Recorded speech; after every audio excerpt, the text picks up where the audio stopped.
Hi Eagles, Mrs. Carey here. I've got another amazing artist to teach you about and a fun project that emulates one of his many styles. First, I'd like to tell you about our new artist. His name is Alexander Calder. And before we begin this project, I would like you to maybe have the opportunity to Google his name or look him up on YouTube Kids. Just type in Alexander Calder for Kids so that you can see his artwork for yourself before you begin the project. So as I always begin, I like to give you the background information about the artist. So Alexander Calder, he is an American-born sculptor. He was born into a family of artists. His grandfather was a famous sculptor, his father was a famous sculptor, and his mother was well known for her portrait art. As a child, Calder designed many different little trinkets and toys and sculptures. He even made jewelry for his sister and for her dolls and made little toys for both of them to play with. So he was always working with his hands. So as he grew up, his parents actually, both of them who were artists, did not want him to pursue art as a career.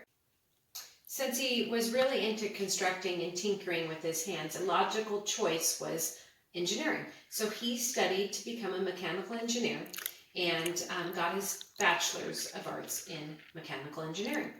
After school, he did many different things, different jobs all over the country, even traveled to Paris, France, came back and forth, met his wife. Calder's early work focused around wire. He even did several portraits of famous people done just out of wire. And then he moved on to using wire and sheet metal, and at this point in his life, he began doing kinetic sculptures. And kinetic means relating to movement. And so he started mobiles. Mobiles are hanging sculptures that hung from the ceiling, and they, in the beginning, he had, mechanical devices that moved the sculptures, but then realized that that was a little too cumbersome and started just doing it so that they hung independently and were moved by the wind, the weather, or even just touch. And so that was kind of in the middle of his life.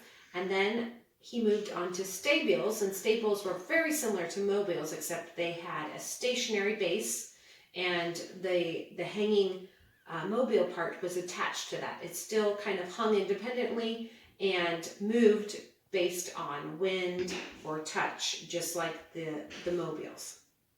And then, as time went on, he moved into his later work, and that's where we're going to get our inspiration from. So his later work, he did large sculptures. Our project today derives its inspiration from Calder's monumental sculptures. And I would like to note that if you visit Seattle, there is a sculpture park. It's called the Olympic Sculpture Park in downtown Seattle that actually has one of his sculptures featured there. It's called the Eagle. So you can Google that too and get a nice image of that just before we begin this, so you can kind of see what that looks like in comparison to what you will be creating today. So let's see what you will need. You're going to need cardstock paper, scissors, crayons or markers. It doesn't matter which you use to color your paper. And then a pencil and a ruler. So very basic tools needed for a project. So that's awesome. Hopefully you have those things at home, and if not, you'll be able to acquire them. Okay. So I already have my paper colored. Okay. So, and I used crayon for mine, but my children colored theirs with markers. So it's up to you. Now, when you look at Alexander Calder's sculptures, you'll notice that they are actually just one solid color, and they're really amazing structures. They're huge, but for our purposes, I think, why not add some fun color, designs, textures, patterns to your paper, just for added fun, okay? So you're going to begin by coloring your paper, and you're going to want to do both sides because you are going to end up seeing this sculpture in the round. That means you're going to be able to walk around it and see the front and back and the ins and outs of it. So make sure that you add color and pattern and design to both pieces or both sides of your paper, okay? And so after you color it, then we are going to fold it in half, hamburger, okay?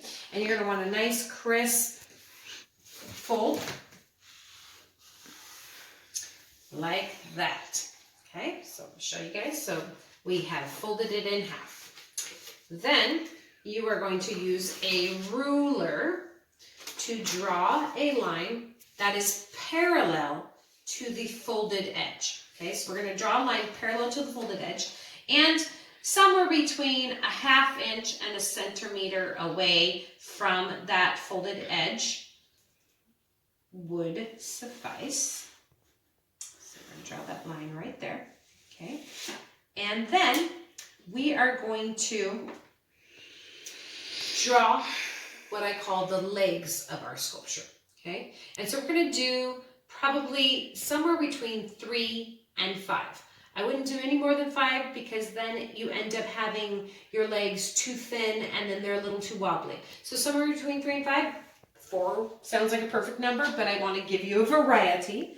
Okay, so and I would like to say that you can do your legs with right angles, just straight right angles. You could add some jagged edges. You could do some curvy legs. It is up to you, but those lines are what's going to create the interesting negative and positive space between your sculpture. Okay, so I'm going to draw a few on my paper, and I hope that you can see this. So first you're going to go out. You're going to go out from the line that you drew. So you're going to go out and then down. Okay, and your next one should be probably about 1 inch, 1.5 inches up from that last line that you drew. And at this point, you can make it a little bit more interesting. So I'm going to have a swoop up, and then I'm going to kind of swoosh out. Okay, I don't know if you can see that, but I've got one line here, straight angle, and then I've got a curved leg and a swoosh down for my next one. And then I'm going to do just one more. And this one I'm going to do it a little bit more fun. I'm going to do zigzag. Okay.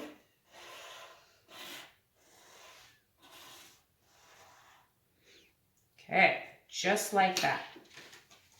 I don't know if you can see that, but hopefully with all that design you can kind of see it. Okay, and now we're going to begin the cutting part.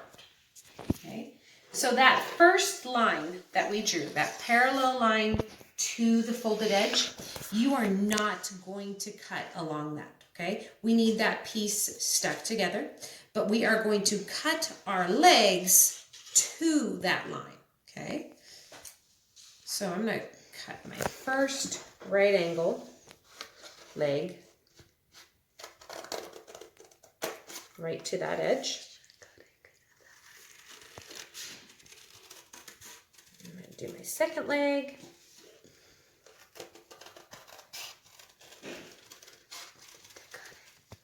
Right to that line, not going over it. And then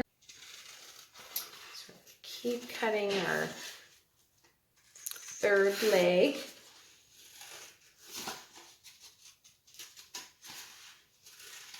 Now I was thinking while doing all of this, another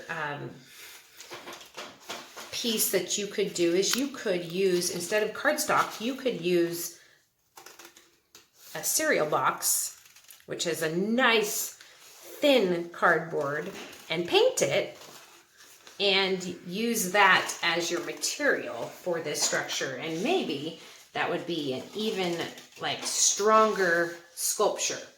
So, you know, maybe you've got that laying around the house. I know my kids eat a lot of cereal, so we always have cereal boxes. We just love cereal. And I do want to thank my daughter, who has been my videographer.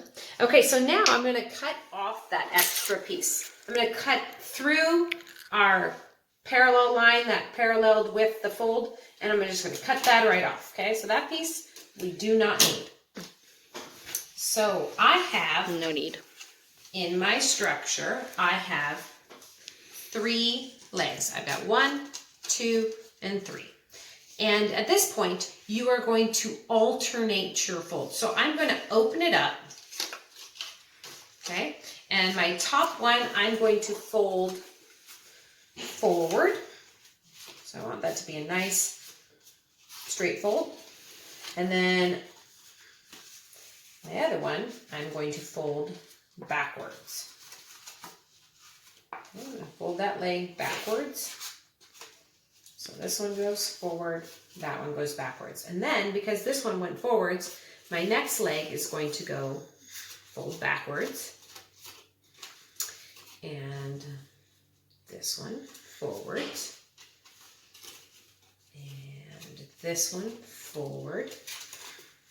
And that one backward. Okay? And then you kind of have to move your legs around a little bit until you get the shape that you're looking for. And you've got your awesome Calder Inspired monumental sculpture. So I hope that you have fun with this project. And again, I would love to see your guys' results, so you can always email me at jcarey@eagles.edu and let me know how it went and if you had any trouble. So if you had trouble, message me, email me, and maybe I can work through that with you. I hope that you are taking the time to enjoy your family and make the best of the situation. See you guys later. Bye.